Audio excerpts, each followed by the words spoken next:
Hey ladies, every relationship begins with you. This is our personal development module, and we're going to be focusing on really the foundation for everything, which is this. You are God's masterpiece. Now, many of you have begun your 30-day program to transformation. You are God's masterpiece. And what we're going to do in this module is we're going to talk about really the first two segments of that in a bridge form, really the key areas. And then you'll see some questions at the end of this. And then over the next 2 weeks, we're going to dive in.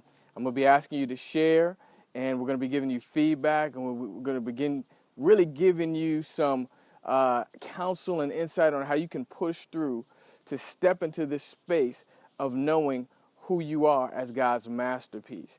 It's one thing to really embrace this intellectually, to have a mental assent to it. It's another thing to literally represent it from the inside out. So my first question to you, think about it, is when you say it, how do you feel about that? I mean, when you hear it, you should feel good. But when you say it, I am God's masterpiece, does something feel kind of awkward about that? Do you feel uncomfortable? Or do you shine? Do you resonate? See, I want you to be in a place where you wake up every morning and you're resonating that reality, that you are God's masterpiece, that literally there's something that you love to do, something that you're passionate about, and there's something that you're good at doing. Now, typically, it's more than one thing, but it all integrates. God would never ask you to do something that he did not create and really create you to do.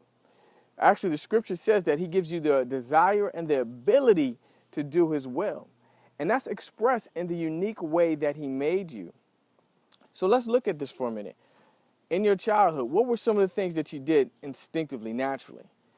Like I can point out one of my daughters, and what she does, she's into baking, she's into cooking, she's into the Food Network, and that's instinctive for her. That's in her. That's never going to go away. Now, will she be a Martha Stewart or a B. Smith or someone like that? Maybe. It's really up to her. It's also the responsibility of my wife and I in terms of how we shape and develop her. But she does have vision for that. So what did you have vision for as a child? What is it that you do instinctively and naturally? What is it that you do now as a hobby that gives you personal satisfaction? These are ways to determine your passion, what it is you love to do, the thing that got put in you as a very young child. Some people may have discouraged you from doing it because it doesn't seem like it would pay the bills.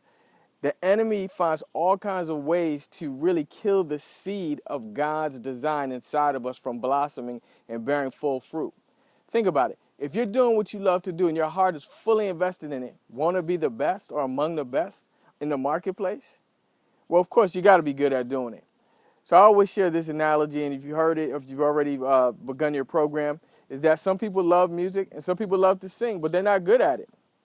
Doesn't mean they're not supposed to be connected to the music industry, however, in the area that they are good at. So in like manner, what are you good at doing? Where have you received compliments over the years?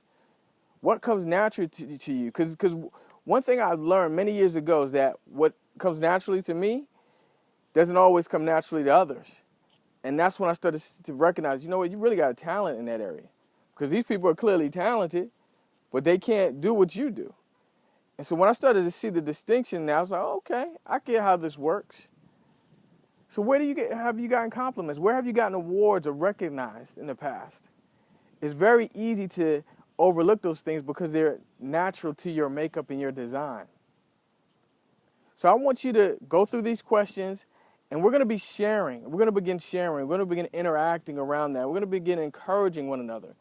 Because at the end of the day, I know I said because at the end of the day, we need you to be fully invested, fully given over to what you love to do and what you're good at doing. And that takes a journey.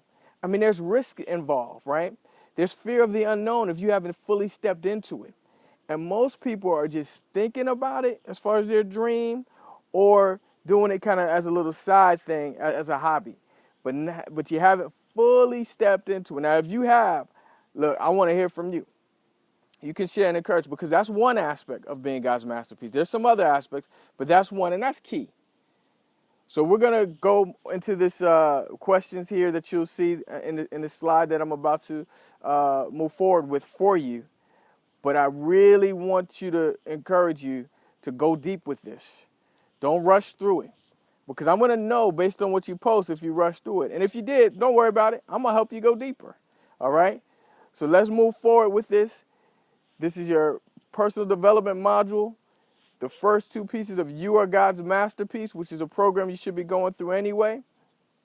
And we're going to see some amazing things happen this month just on this focus alone. See you soon. Take care.